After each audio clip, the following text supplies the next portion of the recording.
Hello, everyone. This is Dorie Clark, and we are here with our weekly Newsweek interview show, Better. And I am here this week with our special guests, Stuart Crainer and Dearlove. They are the founders and leaders of Thinkers 50, which is an organization that ranks every 2 years the world's leading management thinkers. And we're going to be talking to them today about leadership trends for 2023, what they are seeing, what is happening out there in the business world that you need to be aware of so that we can all be better leaders, better professionals, and better people. Stuart and Des, welcome, gentlemen. Thank you very much. Always great to see you, Dorie, and thanks for inviting us on the show. Thank you so much. We're really glad to have you here. So, first question out of the gate. You all just this week released your list of Thinkers 50 2023 radar thinkers. These are emerging thinkers that you believe have the potential in the future to shape the world of business thinking. We'd love to hear a little bit more about this list. You know, how did you compile it? What does it mean to be a radar thinker? How does one make a mark such that they get noticed in this way? I'm going to kick this one to Stuart first, and then we'll alternate a bit. But Stuart, we'd love to hear your thoughts about who are these radar thinkers? Yep. So every year since 2016, we've been selecting 30 thinkers who we think are 30 up and coming thinkers, people that all the world of management should start paying attention to, ideally now. Many of them have got books coming out this year. So this is kind of advance warning from us. We got 5,000 nominations for the Thinkers 50 radar, but really we spend our life, our sad and empty lives, perhaps, where we spend our lives talking to people and trying to find out who are the new people, who are the next Adam Grants, who's the next Dan Pink, who's the next Dorie Clark. We're always asking, trying to figure out who the people. There's only one Dorie Clark. Oh yeah, sorry, Dorie. But we're always trying to figure out who the people worth listening to and worth reading, and that's really been the point of Thinkers 50 from we started 20 odd years ago. And what we realized that the world was just full of conferences, books, articles, magazines at that time. And that was before the internet was really where people sought their information. A lot of stuff. And we set out to kind of cut through the crap and get to the good stuff that people can read and to make people think and ideas that can be put to work. I think that's the thing we're always looking out for. We don't want kind of esoteric academic research, even though that's important. But we want research that helps people, helps managers, and helps the world.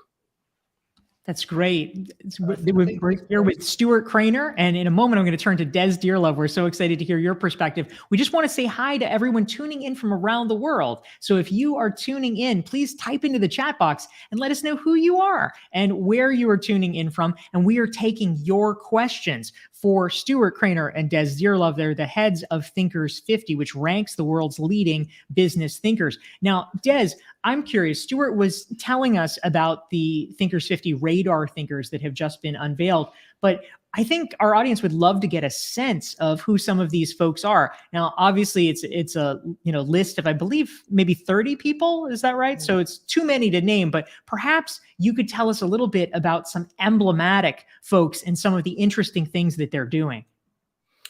I think the first thing to say is that we want this list to be very eclectic. It is deliberately very diverse and very eclectic. So we try to make it a very broad church, and we recognize too that it's an opportunity really to draw attention to some of the new voices in management thinking, people who we hope that if we shine a bit of a spotlight on them, it'll give them an opportunity to really make strides in their careers.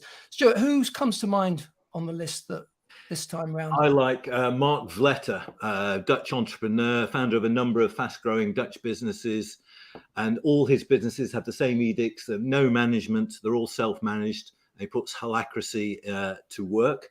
We will throw names at you, so you can check out the thinkers50.com website. It gives you the full list of the radar and all the names and background on the people. I also like Neil Lewis from Cornell. Neil's part of the Action Research Collaborative, which brings academics, practitioners, community members and policymakers together to figure out solutions to problems that afflict the world. I think a lot of the people we feature this time and over recent years are about tackling big issues. And I think that's the focus. The focus has changed in the Thinkers 50. We used to feature thinkers 20 years ago, and their focus was on improving shareholder value or producing more products, selling more products, very straightforward business challenges. But now a lot of the people we feature want to change the world. And that's a huge difference, obviously, but it's really important. It shows you and I think it's true that a lot of the issues afflicting the world could be changed by some of these ideas. Another good guy is Paolo Savage from Oxford, who's got a book coming out called The 4 Workarounds: Strategies from the World's Scrappiest Organizations for Tackling Complex Problems. Really great stuff. Yeah, staying with Oxford. I mean, you posed the question, Dorie, in your sort of teaser for the show about, the way that leadership is changing and, how we should reinterpret it. There's a guy called Edward Brooks who's also based at Oxford, and his work is at the intersection of character, virtue, and leadership. So this is kind of almost old-fashioned. We're almost, we're a nod back to Aristotle and some of those really old ideas about character and what it is to be a leader. It's not just about what you actually deliver. It's about who you are, and how you show up in the world. And I think that sort of work. So he's leading a project at Oxford, which is called the Oxford Character Project, research project. So it's a real, as you can tell, it's a real mix. As you would imagine too, there's a lot of digital stuff, a lot of people in AI and what we were talking just before we came on, the metaverse. It's a really diverse bunch of people. That's fantastic. We're here with Dearlove and Stuart Crainer from Thinkers 50. We're talking leadership trends, and this is Dorie Clark with Newsweek's weekly interview show Better. And we want to say hi to some of the great friends tuning in from around the world. Type your name into the chat box. Let us know who you are. Katie's here from New Jersey. We've got Christine joining. Carolyn's in North Carolina. Andrea's joining. Joshi, we want to say hi to Azite from Mozambique. Sandy's in Dublin. Zayan is here from Cape Town. Zeke is in San Benito, Texas. Jennifer's here from Wisconsin. Beth from London. Peter's back from Edinburgh. Khaled's in Riyadh. We've got Christine from the sky. And Sushma's here from India. She says, this is the most crucial episode of Better so far. So we love having every single one of you. Thank you for being here. Now, I just want to pick up on a strand that you were talking about. Des, you mentioned a moment ago that there's a lot of development in tech, in metaverse, online things. And so one of the things that I'm curious about, and I'll route this one to Stuart, is Chat GPT. This is an area that has really interesting ramifications for thought leadership. I have played around with it, and the other day I even was sort of typing in about, what, can you write something in the style of Dorie Clark? And, I'm like, how easy can I make this for myself? And ChatGPT is no joke. This is very good. So what does thought leadership mean when a computer can be instantly synthesizing things? How do you think about that? As, I know, of course, that idea creation, that the creation of intellectual property is a crucial part of creating business thought leadership in the world. How do you reckon with this? Stuart, let's hear your perspective first. I was going to say, sorry, I'm sorry to cut you, but we must all be egotists, Dorie, because I asked it exactly the same thing. I asked it to write a chapter of a book in my style, and it's scary what it did. Seriously, I know. It may be better at being us than we are. Yeah. But I think our belief is that anything that helps people share ideas and collaborate is useful. And I think the jury's out whether it helps people share ideas and collaborate. But I think that's the basic principle we approach all technologies with. I thought it was interesting too that the musician. I mean, you obviously have an interest in music, Dorie, and performance. The Nick Cave, the singer-songwriter, talking about the ChatGPT thing, said that the thing is, what AI can't do is it hasn't experienced human pain. Mm. So it can't write in the way. Now, which I think there's something to that. I think it's interesting. before it replaces all of us creatives. But I also think that writers for years have imagined themselves in the shoes of others and produced pieces of writing which aren't necessarily based on personal experience. So it's a very interesting time, because I think we all thought that, perhaps foolishly, we thought that as writers and creators, we were somehow safe from this AI stuff, at least for a while. I think we thought that, it can't replicate what we can do. Well, it turns out, and we've done the experiments, and anybody who hasn't tried it really should give it a go. But it turns out it's only just beginning. So it's fascinating. Will it replace thought leadership? Will it be able to synthesize human thought and human concepts? I'm sure it will have a good go. I was talking to someone this morning, and he said he was skeptical about the future, and particularly in relation to technology. And I don't think you can be skeptical about the future. It's not a good route in life. So we've got to think there are positive forces at work.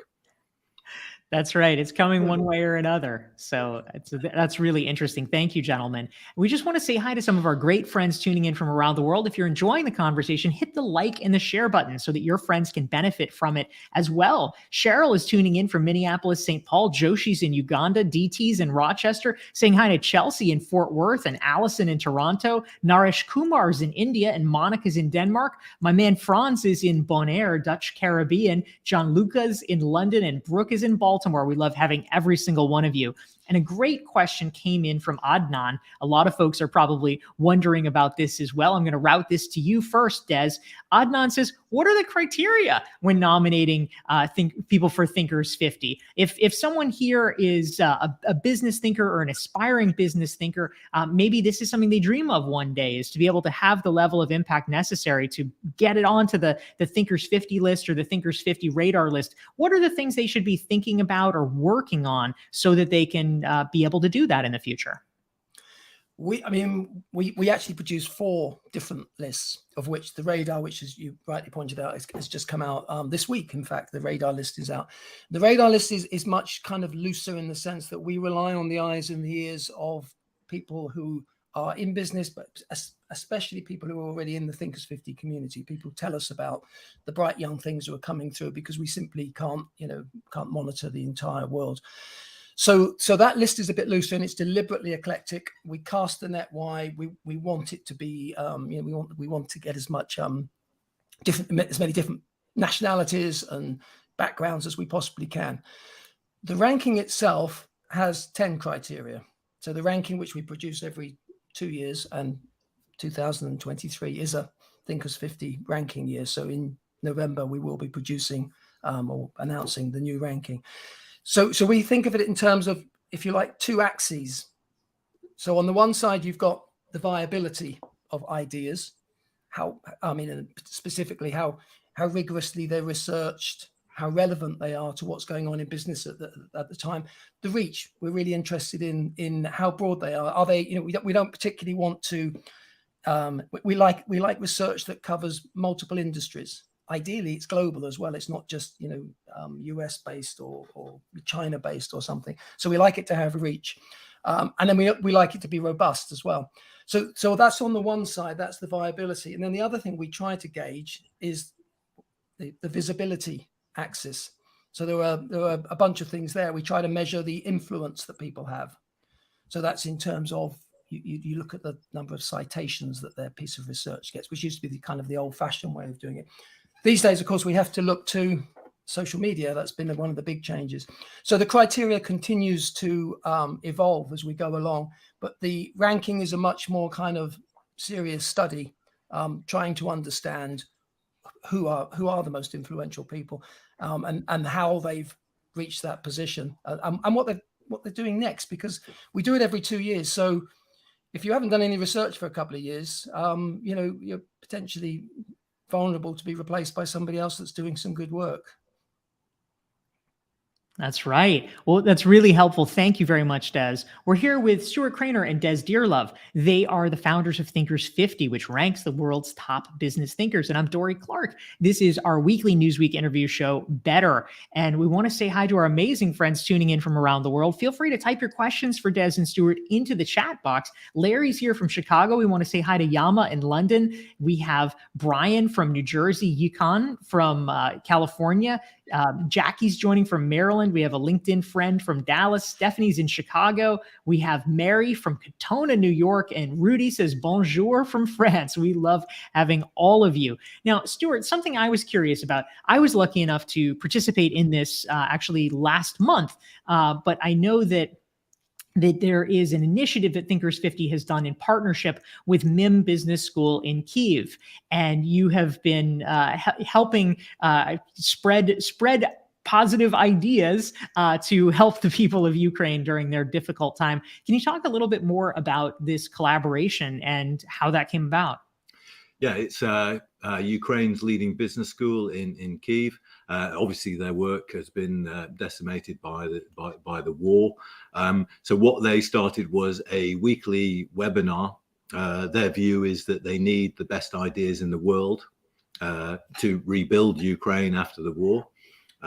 So they have a weekly webinar when they invite people from throughout the world to appear. Dorie, as you say, you appeared. Philip Kotler was on the other week. Alex Osterveld. So lots of people from the Thinkers 50 community have given their time and helped the cause. And they're also raising money to support female entrepreneurs in Ukraine trying to start businesses or rebuild businesses.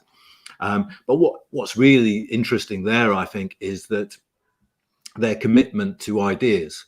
They know that for all the physical decimation, the horrors of wartime, in the end, ideas will be necessary to move the country forward.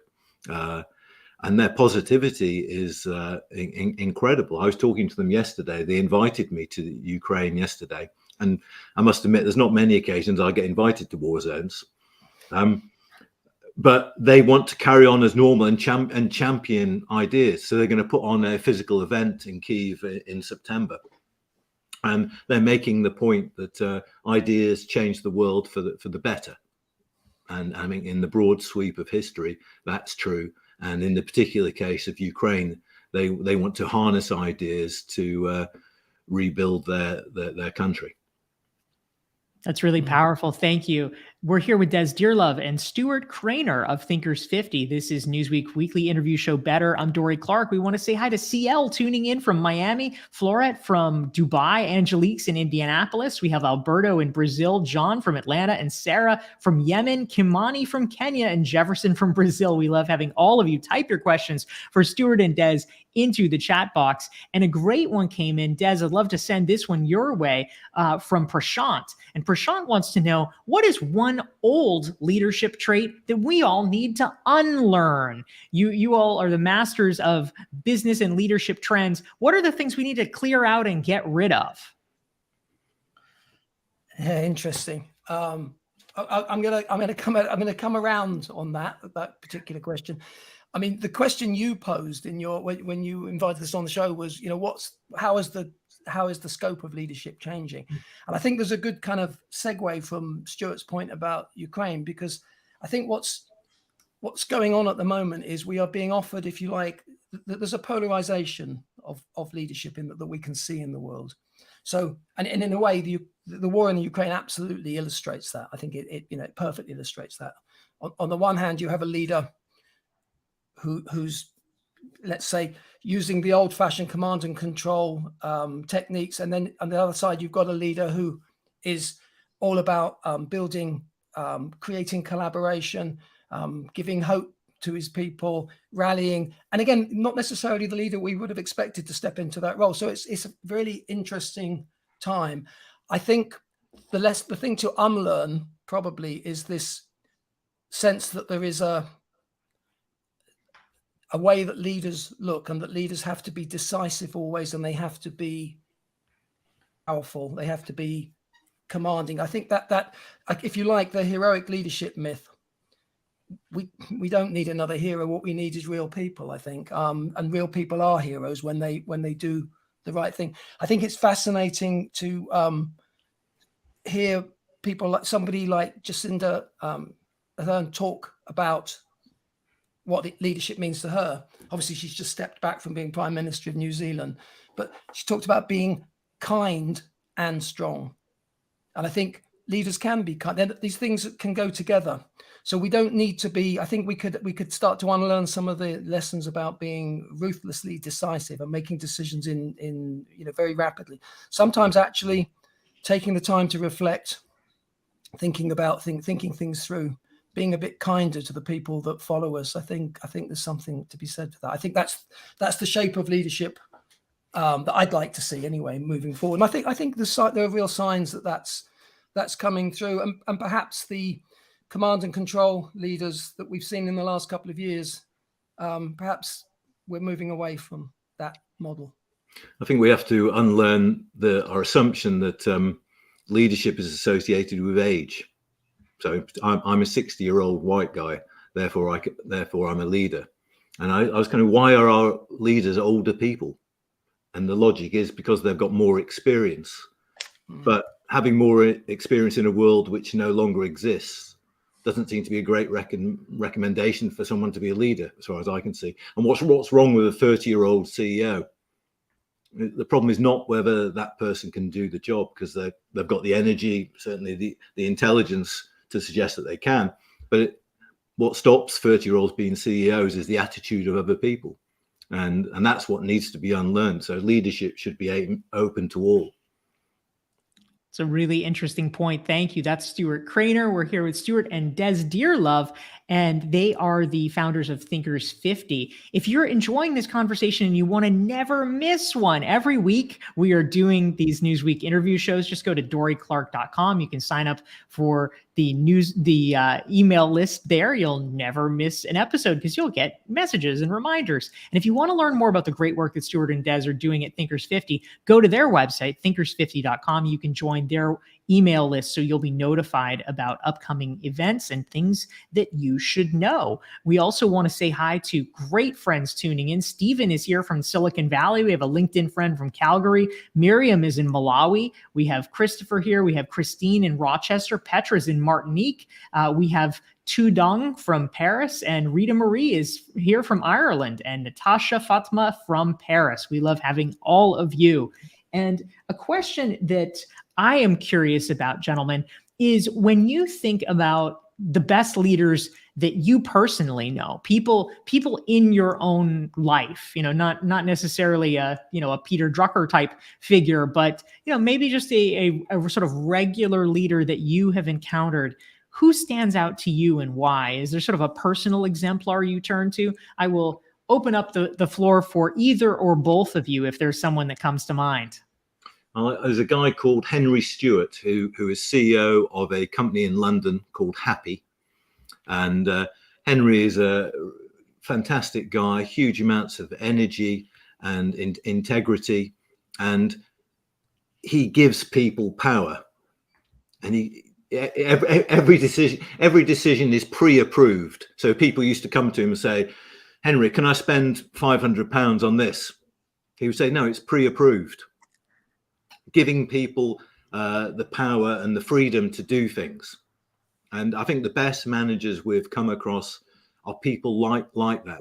There was a guy we worked with called Mark Sylvester, who was a really, really nice guy who sadly died last year. And we used to go to meetings with him, and he was the very senior guy in the room. And he would sit there and he wouldn't say anything. And eventually we went to a few meetings. He didn't really contribute much. And we said, well, Mark, why aren't you saying anything? He said, well, my people, the people I work with, they're working on this project. I'll say something when I need to, but out of respect for them, when I don't need to, I won't. And I think there's not many managers and leaders have that. Somebody in the chat refers to authenticity, but kind of decency and respect for the other people. And when you see that, it really stands out. That's a great example, Stuart. Thank you very much. Des, do you want to weigh in on this at all? Just as Stuart was talking, it just reminded me of one of our radar thinkers from last year, Madupi Taylor Pierce, who's whose kind of mission is to develop leadership capability in Africa. And he's just written a piece, and he said, leaders speak last and listen hardest. Because as soon as the leader speaks, it skews the conversation. So leaders should be able to hold their tongue and actually listen to what's going on in them, and be the last person to speak instead of the first person to speak. So he's very impressive in that sense. I can point people towards Pia Lauritsen, who's on the radar this time, and she's founder of something called the Question Collective, which is focused on creating a world where people are curious together. And I think the power of questions, which Pia, her work is about, but also Hal Gregerson at MIT, the power of questions is really important, kind of and still underrated, I think. That's terrific. Thank you. A terrific question came in from Miriam, and she wants to know, gentlemen, what will differentiate a successful leader from an unsuccessful one in 2023 amidst all the transition and transformation that the world has experienced? Could you paint us a picture of a successful versus an unsuccessful leader and what that might look like? Des, let me turn to you first with that question. Okay, well, I'm gonna stick with my thesis about kindness and about being strong but being kind.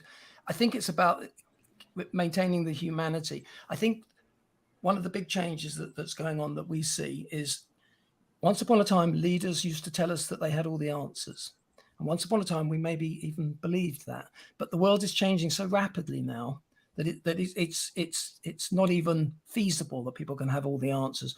So I think what's coming through, we're beginning to understand that leaders are people who say, I don't have all the answers, help me. I want to do the right thing. I want people to come with me, but I don't necessarily have all the answers, and I'm not necessarily going to pretend that I have. So I think successful leaders this year will be people who understand and look into the eyes of the change and the uncertainty, and embrace that to some extent, but also provide reassurance, are kind, but that doesn't, as I say, it doesn't mean that they're not strong. They make decisions when they need to make decisions.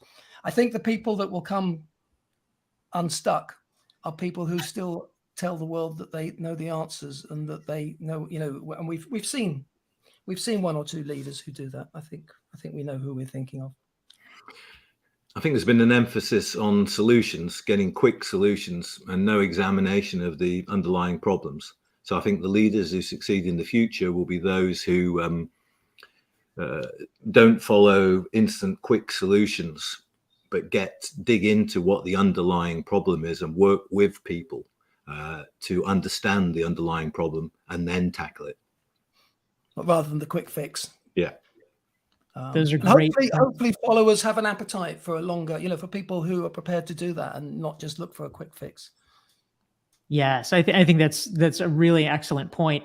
We want to say hi to our amazing friends tuning in from around the world. Cameron's here from Rhode Island, Gianluca from London. We have Benaz from Iran, Christine from Hershey, Pennsylvania, Katya from Costa Rica, Cynthia's in LA, Immaculate is in Dubai, Dana's in Harrisburg, Sergio from Peru, Ahmad is here, Joao is here, and Hussein is in Egypt. We love having all of you. Thank you for tuning in. And gentlemen, we have time perhaps for one more question. This one comes from Anna in New Hampshire, and she wants to know, what's the best way to assemble an eclectic blend of ideas into a single harmonized purpose? I can imagine that this might be especially true if you are a leader in a corporation, for instance, where there's a million things you're doing, your business has to, create projects, launch initiatives, everybody is doing their own thing, and yet somehow you have to create a sense of communal purpose. If you are a leader in today's society, how do you actually take all these disparate strands and unite them into something meaningful? What would be your advice? I don't think you need to. Because I think historically that's what we'll look to leaders for. One of the leaders I admire and spent time with is Jiang Ruimin, who's the CEO of Haier, Chinese white goods company, biggest white goods company in the world. I've been to the company a few times. Des and I have both talked to Jiang Ruimin, really interesting philosophical guy. You try and figure out what's happening in this massive company, it's impossible. And it's not because of the Chinese culture that makes it difficult, but there's thousands of things happening. That people have got the freedom to set up their own businesses, take their own initiatives. So actually allowing the mess, or what we would see as the mess, and that's why I found Paolo Savage's work about scrappy organizations, being willing as a leader to let all these flowers bloom is actually the big challenge of our times. Not making them, not bringing them all, not necessarily bringing them all together. Yeah, I think that's true. And I think just as a final thing, Reed Hastings, who actually has just stood down or is standing down from CEO of Netflix and was obviously the co-founder of Netflix. We spent some time with him, and the culture at Netflix is very much, you do what you want to do. You don't have to please your boss. You place your own bets. They trust people to make their own decisions. In fact, that, you know, if you can't handle making your own decisions and you're looking to pass the buck up, you're not going to fit in at Netflix. I'm not saying they've got everything perfect, but it's that same thing. It's trusting people and allowing the organization to be messy in order to be creative. So interesting. Really great points here. This is Dorie Clark with Newsweek's weekly interview show, Better. We've been speaking with Des Dearlove and Stuart Crainer. They're the founders of Thinkers 50. If you want to learn more about the organization and the work they do, check them out at thinkers50.com. Thank you to everyone for tuning in. And Des and Stuart, thank you both for being here. Our pleasure, Dorie. Really nice to speak to you. Thank you all, and see you next week.